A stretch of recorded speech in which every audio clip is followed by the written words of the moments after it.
This is a production of PBS Charlotte. Just ahead on Carolina Impact. Across the country and right here in South Carolina, people are living in food deserts with limited access to healthy foods. I'm Rochelle Metzger, and coming up, we'll introduce a husband and wife working to change that in Rock Hill through urban farming, making their community healthier, one head of lettuce at a time. Plus, after losing her son, one local mother turns her grief into support for families dealing with childhood cancer. And a Charlotte trainer uses social media to grow his business and help people get fit. Carolina Impact starts right now.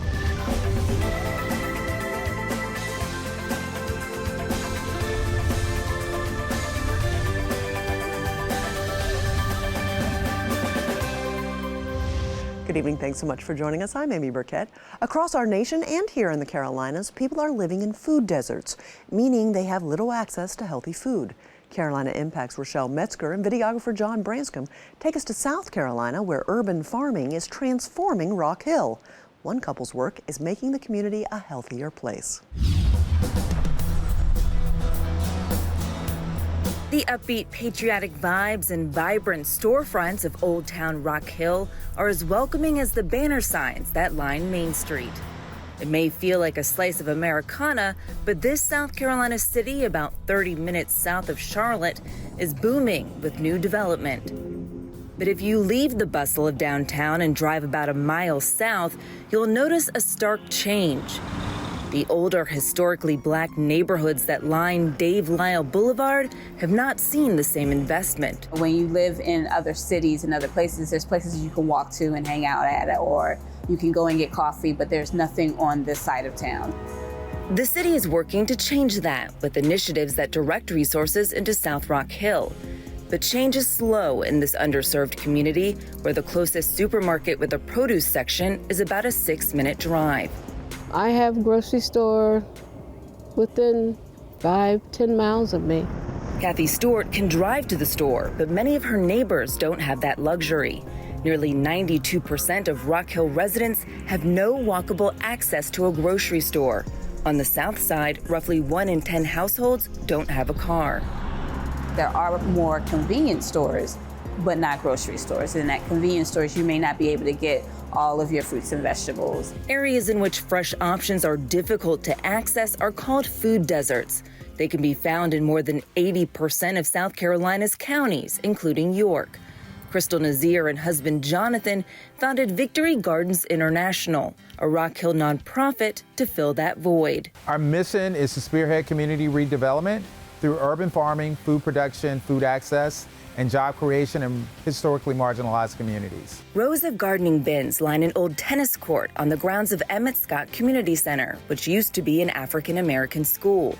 The Nazirs converted the space into a neighborhood garden. There are a lot of statistics out about the impact of community gardens in low-income communities. It lowers crime, it gives opportunity for individuals to get outside and exercise. We got to shift everything around. Each bin belongs to a neighbor like Kathy Stewart. Come spring, they'll be brimming with fruits and vegetables, which saves her money. He also provides the opportunity for us to learn how to eat better. Victory Gardens also runs a hydroponic greenhouse on the property. If you look at the top there, you'll see that's lemon balm at the very top. We've got curly parsley. Those are all chives that are growing there. Nazir says they started off with 50 aeroponic towers. From seed to harvest, they produce about 1,900 heads of leafy greens and bunched herbs a month. I sampled the baby arugula. Once you eat it, wait for it. Oh, wow. The nutrient-dense leaves have a peppery kick that surprised your taste buds. But I love it. Yeah, and it kind of creeps up on it. Nazir says the greens are harvested at their peak to get that robust flavor. The Tower Garden has been so successful, they're expanding operations. We'll be growing inside of shipping containers, and we'll be growing roughly about 3,000 pounds of leafy greens a week. Victory Gardens supplies several restaurants, local markets, and middle schools. The Nazirs also have a store just down the street where you can buy their produce. The proceeds support the nonprofit's various programs, which offer people a chance to develop skills through classes and events. Located at 641 Crawford Road, The Pharmacy Community Farm Stop offers food from the garden and local farms, dairy, eggs from the chicken coop out back, and other trinkets. The nonprofit's Youth Workforce Development Program employs students like 14-year-old Calvary Smith. You work in the community, you make friendships, and it's also a workplace where you work on skills that you are going to learn in life in the future. The pharmacy has a number of community partners, including nearby Winthrop University. I am picking up produce for our free farmers market that we offer to students and faculty on campus. Looking ahead, the Nazirs would like to develop a partnership with the city of Rock Hill and eventually expand into other counties. They also plan to grow their workforce development program to get more young people interested in urban farming. There are not very many farmers that look like Crystal and I. And so our mission now is to really try to find those young BIPOC farmers and help them get started. We're a teaching and growing type of organization. We want to show you, give you the tools, give you the support to make you want to go ahead and go home and do better. This is my garden. My cucumbers are just showing off. Like that old saying, if you teach people how to grow their own food today, they can feed their families for years to come. For Carolina Impact, I'm Rochelle Metzger. Thank you, Rochelle. Nearly 1 in 10 South Carolinians face food insecurity. A statewide initiative called Change SC aims to improve food access and health outcomes through education and getting fresh produce into communities that need it. Here's another example of community members feeding their neighbors. There's a change happening in one East Charlotte neighborhood that could turn what's been described as a food desert into an urban Garden of Eden. Almost 7 acres in the Windsor Park area are being farmed by residents of Aldersgate Retirement Community and Carolina Farm Trust.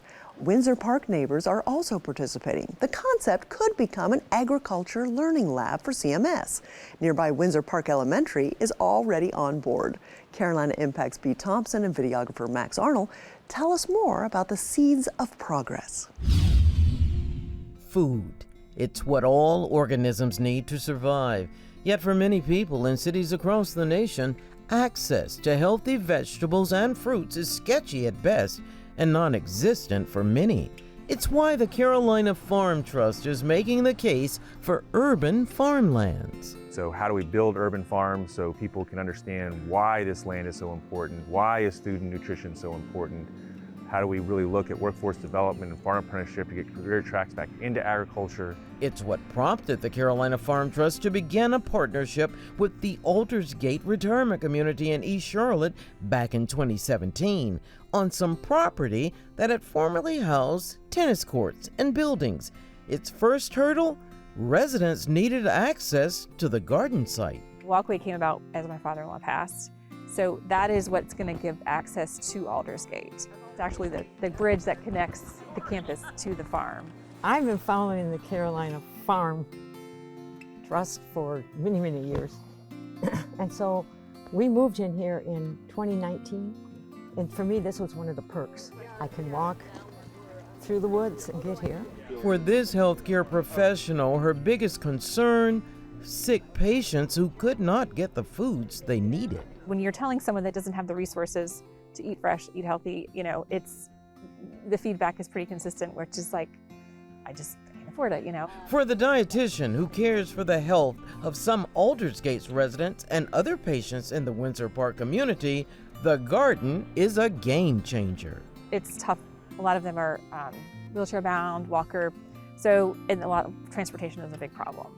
So it's more of the ability for me to come here, bring the produce to them, to our clinic. The goal and dream of this place is that all walks of life can come here. That this is a safe space for anyone to find food, but they can find healing, they can find community, they can find just nourishment and enrichment, they can find care. For more than a year, Mariah Henry has led interns and volunteers in this revitalization effort. This college graduate focused on culinary arts and farm production, and she points out it's going to take a shift in how people perceive the necessity of working farms in today's fast-paced culture. Where is everybody? And more so, folks that do look like me, and not just from color, but to age and to gender. I can count on one hand just how many female farmers that I had met when I first started getting into just wanting to know more about agriculture. It was few far in between. Now, residents come to find out what's happening in the garden space and learning how they can fit in. Since moving to Aldersgate, I've started doing some work over in the greenhouse on campus and the community garden that we have on campus, and got interested in growing fruits, mostly vegetables, rather. So it was interesting to me to see this thing was almost impossible, I thought. And so I've watched it over the last few years as it's changed. And now we have all this going on, and it's pretty impressive, really. And there is an ultimate goal for the entire community. Intergenerational programming is this key. How do we get kids and adults and our seniors all together at one time to do something that's fun? The Carolina Farm Trust has already begun its partnership with Windsor Park Elementary, with students planting seeds in small bed gardens on campus. For the Aldersgate residents, they are all in. Kind of helps me and help others see the productivity that happens where they can be involved. I've got 3 residents now that are saying, when can I go down? I want to help. What I've noticed is, particularly at Aldersgate, is that we have a thriving community of gardeners, growers, people that have done this, people grew up on farms and things. You know, when we come here, we're part of our community, but we are also part of the East Charlotte community. And so we feel a responsibility to be a greater part of that community. And for the woman who wears the hat of head gardener, the mission is clear. And I think they will find that just beyond the crops that we grow, but that we can really knock down these walls of what does it mean to have local access to food in your community. So just as spring brings out the best in nature, so it does for an East Side Garden of Eden, designed to not only nourish the people, but to bring them together. For Carolina Impact, I'm B. Thompson. Thank you, B. Aldersgate Urban Farm also plans to sell fresh produce to neighbors from a farm stand. Well, up next, it's been over 2 years since Catherine Martin's son, Jonathan, passed away to childhood cancer. She's working to use her pain to help other families dealing with the same issue.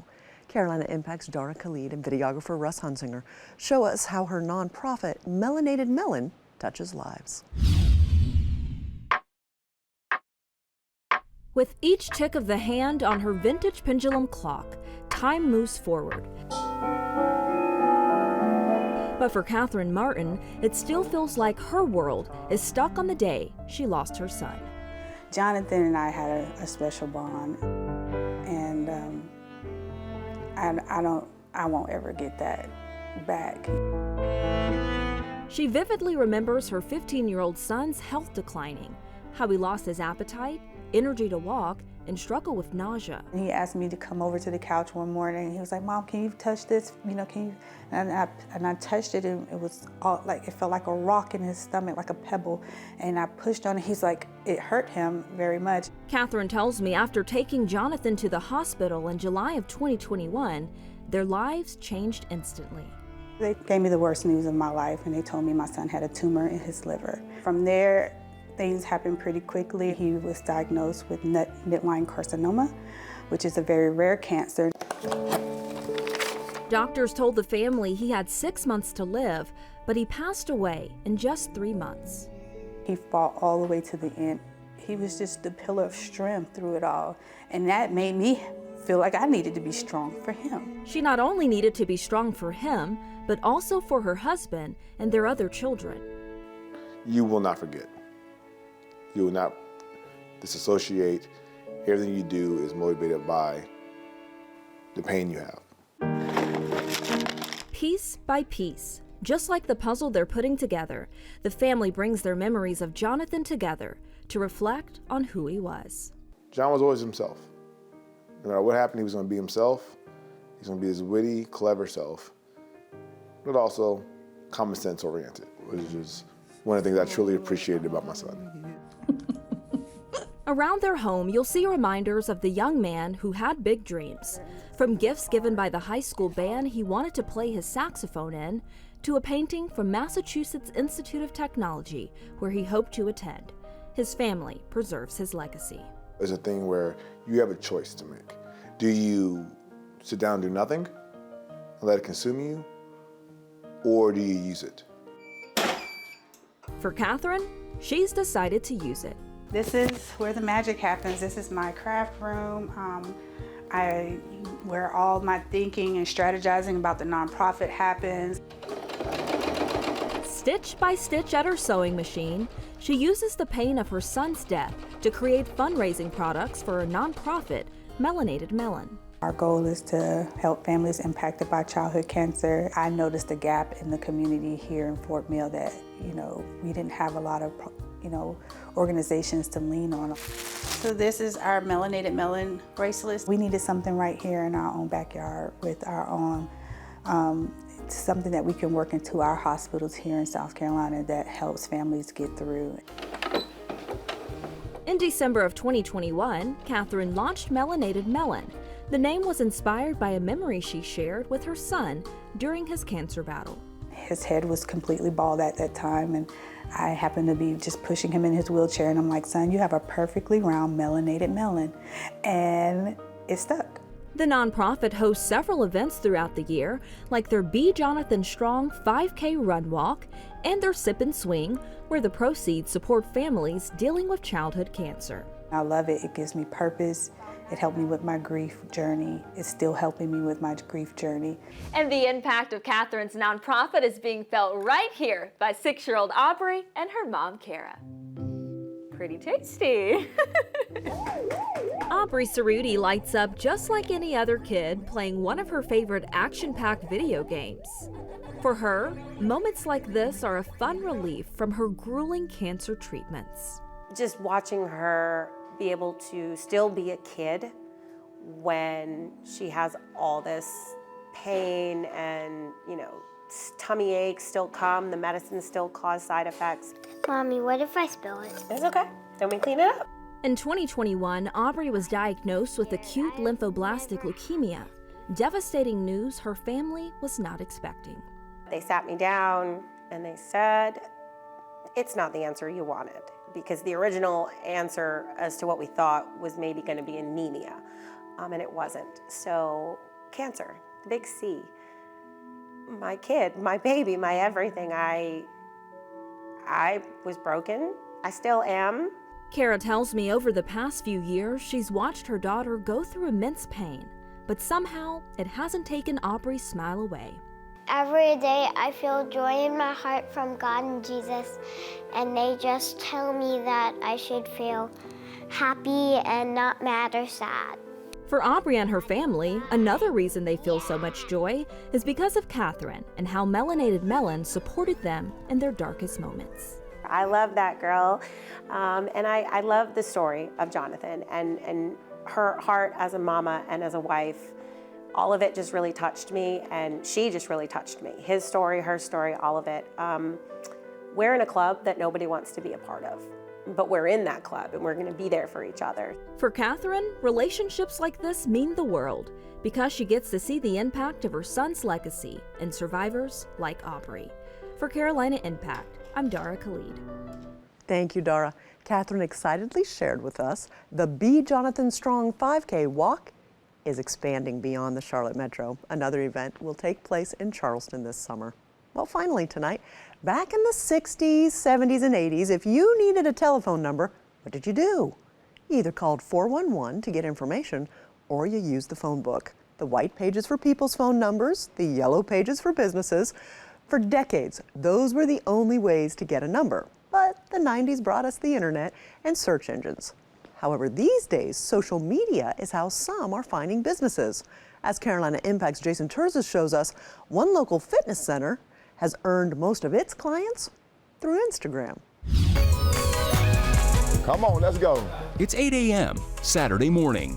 Where is my remote? Y'all see me with the remote. Safe to say most people are at home relaxing, Morning Joe in hand, maybe even still in bed. Step up, step. Not at Zay Fitness. Maya, why are you doing push-ups like that? I've taught you better than that, so you left too long, so that's what you get. Zavis Padgett works the room, encouraging everyone working out in his gym. There you go, good job. All the way up, all the way up. With a giant Bluetooth speaker pumping out hip-hop, Zay's classes are part CrossFit, part weightlifting, and part cardio. 50 seconds of intense workout, 1 minute of rest, repeat for an hour. One, let's go, y'all. Go to the last one, let's go, y'all. I enjoy helping people get in shape. I've always been that type of person. I like to help others. That's always been my passion, to always help others. So when people come through the door, I try to treat them like family. Charlotte born and bred, Zay graduated from Independence High School in 2006, where he was part of the Patriots' public high school national record of 109 straight football victories. Because I thought I was an NFL player, like we all thought. I played football, I went to some of the camps, didn't make it, came home like, okay, now what? After college, he took a job working at FedEx, which was fine, just not overly fulfilling. So he was working at night at FedEx and in the morning training clients, and I think he found his passion. I was afraid to quit because I'm like, I have a lot of security there, and I was afraid. And I was just talking to people. I said, you know what, I'm gonna go out on. I'm gonna trust God and go out on faith, and that's what I did. You should not be higher than your sister. Get low. There you go. No, you want your hips right. Come on, come on. Opening his own gym, Zay has built up his clientele over the last few years, not through advertising, but through social media. And I ran across his page on Instagram. I saw how his workouts were, and I'm like, oh, I think that's for me. I saw him. He was local in the area, very affordable. Judgment-free zone. When he came up, he had muscles. Well, he looks like he works out. And what drew me in was when I went to his Instagram page, I seen pictures of his family, his wife and his child. And I was like, he's a family man, and that was just it for me. It's not just that he's on social media, it's what he's posting there that's drawing people's attention. His social media presence. It's crazy.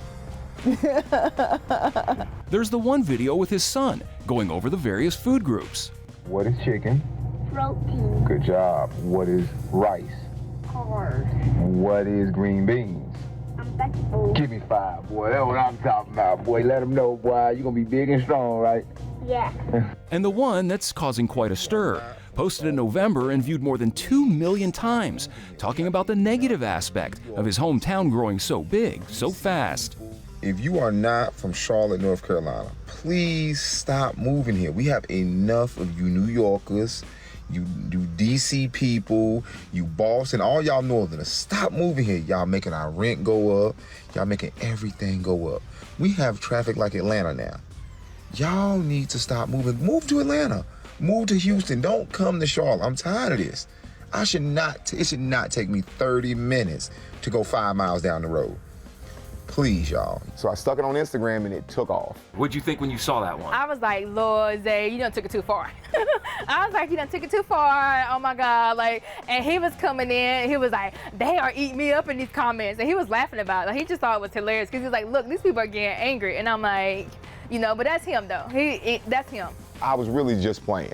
I shared it, I reposted it. But I think people took it the wrong way and it was like it's a dig, like it was something personal towards them, but it's never personal with him. I thought it was funny, and he has some truth to it. It is getting a little congested. But it's helping my business though, because now they come to my page, they see that I'm a trainer, they're like, oh, he seems like a nice, he's in Charlotte, oh my God, and they just been pouring in. Zay insists he's not trying to create the next viral video and doesn't really know the secret of doing it other than just being himself. Some people just give up when they're not getting likes. I just kept posting and posting. I said one day one is gonna do what it needs to do, and it took off, and I was like, oh wow. And I feel like most of his stuff that he plans doesn't always do as well as the stuff that's like random. With nearly 50,000 Instagram followers, it should probably come as no surprise that Zay met his wife Kendall through social media, a personal trainer herself. We are doing a workout that will take you less than 20 minutes to do, no equipment needed,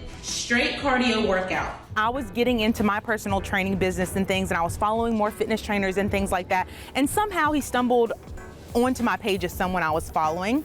I ended up coming to one of his group sessions. I had my hair straightened, I had it up in a bun, and he's like, come on, man bun, get it done. He just, the stuff you're thinking, right? You look like you have a little man bun, girl. And it's that part that keeps Zay's clients coming back, his personality, just being him. I'm not trying to down you, I'm just telling you the truth about it. I'm trying to help you. He's just real. He just keeps it all the way, what the cool kids call it 100. Like, he just keeps it all the way 100 with you. He's not gonna sugarcoat it. You know, if he see you slacking, he's gonna call you out for it. And he's also known for following his clients on their social media. Don't let me find your Instagram. I'll be in all your comments. And if he sees something he doesn't like, he lets them know about it. He see you eating ice cream, he gonna call you out for it. If they post anything that I'm like, well, you out drinking, huh? Oh, really? And I put a emoji in their face like, interesting, can't wait to see you on Monday. And they always like, oh my God, I need to block you. Creating a thriving business in the 2020s and using social media as the main vehicle. For Carolina Impact, I'm Jason Georges reporting. Let's go, ladies and gentlemen. Thanks, Jason. Zavis holds workout classes pretty much every night of the week from 5 to 6 and 6 to 7. You know, you're always learning new things when you watch Carolina Impact. Well, we'd love to learn about your interesting story ideas. Please email us the details to stories@wtvi.org. Well, that's all the time we have this evening. Thanks so much for joining us. We always appreciate your time and look forward to seeing you back here again next time on Carolina Impact. Good night, my friends.